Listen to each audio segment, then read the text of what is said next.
ఎన్నికల షెడ్యూల్ విడుదల కాకముందే ఏపీలో ఎన్నికల వాతావరణం వేడెక్కింది. పోటాపోటీగా అన్ని పార్టీలు ప్రచారంలో దూసుకుపోతున్నాయి.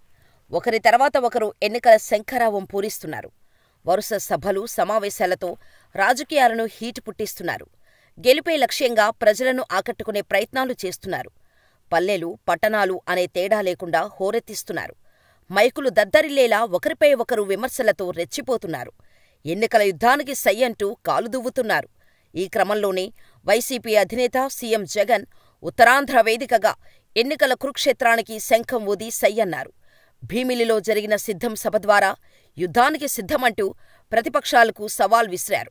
ఉత్తరాంధ్రలోని 4 జిల్లాల నుంచి పెద్ద ఎత్తున కార్యకర్తలు తరలివచ్చారు. ప్రభుత్వం అమలు చేసిన సంక్షేమ పథకాలను ప్రజల్లోకి తీసుకెళ్లాలని కోరారు.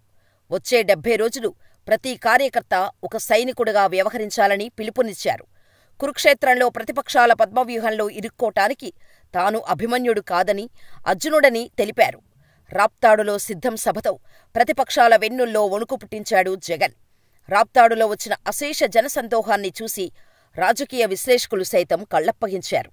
ఇక ఇంటర్నెట్ అయితే షేకైపోయింది. ట్విట్టర్, యూట్యూబ్, టీవీ ఛానల్స్ రికార్డుల మోత మోగింది.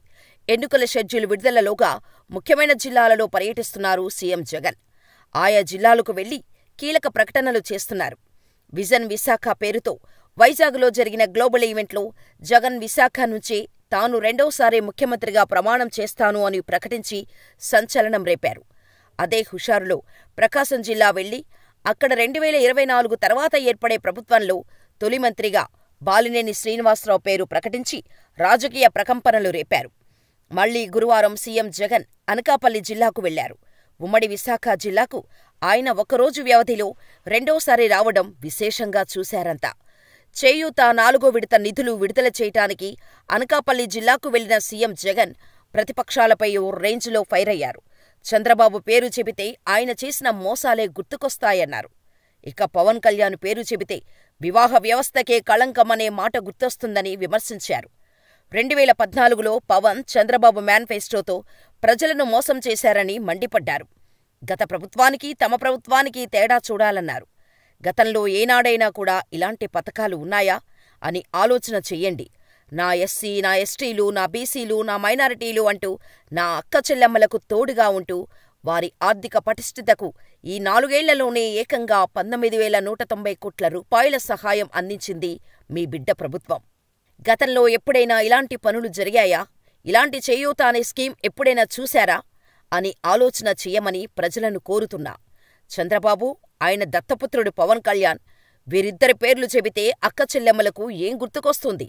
చంద్రబాబు పేరు చెబితే 3 సార్లు సీఎంగా అక్క చెల్లెమ్మలకు చేసిన మోసాలు, వంచనలు గుర్తుకొస్తాయి. మరి దత్తపుత్రుడి పేరు చెబితే వివాహ వ్యవస్థకే ఓ కళంకం. కార్లు మార్చినట్టుగా భార్యలను మార్చేది ఈ విలువలు లేని దత్తపుత్రుడి అని గుర్తుకొస్తుంది అంటూ విమర్శలు గుప్పించారు జగన్. చంద్రబాబు దత్తపుత్రుడికి ఎన్నికలు వచ్చినప్పుడే బీసీలు గుర్తుకు వస్తారని కామెంట్స్ చేశారు.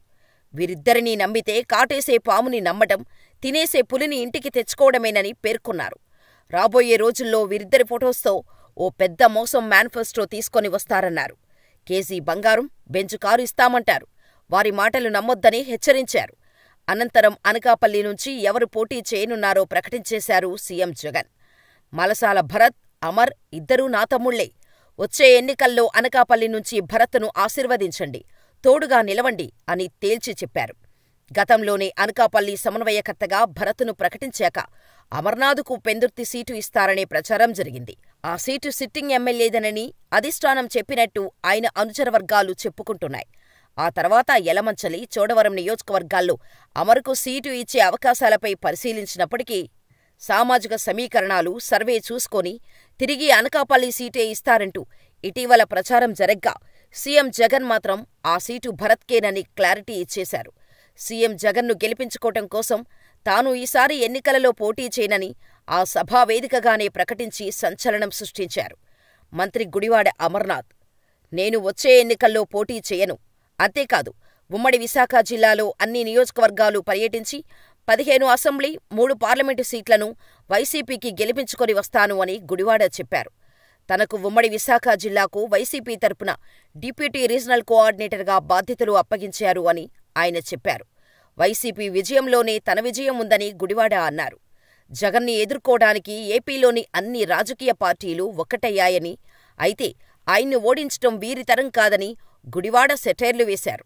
జగన్ని ఓడించాలి అంటే అవతలవైపు కూడా జగన్ లాంటి సమర్థ నేత ఉండాలన్నారు మంత్రి అమర్నాథ్. దీంతో ఇప్పుడు అనకాపల్లి రాజకీయం మరింత రసవత్తరంగా మారింది. నిన్నటి వరకు అమర్నాథ్కి సీటు లేదు అని విమర్శలు గుప్పించినా విపక్షాలకు ఈ అనౌన్స్మెంటుతో మబ్బులు వీడిపోయాయి.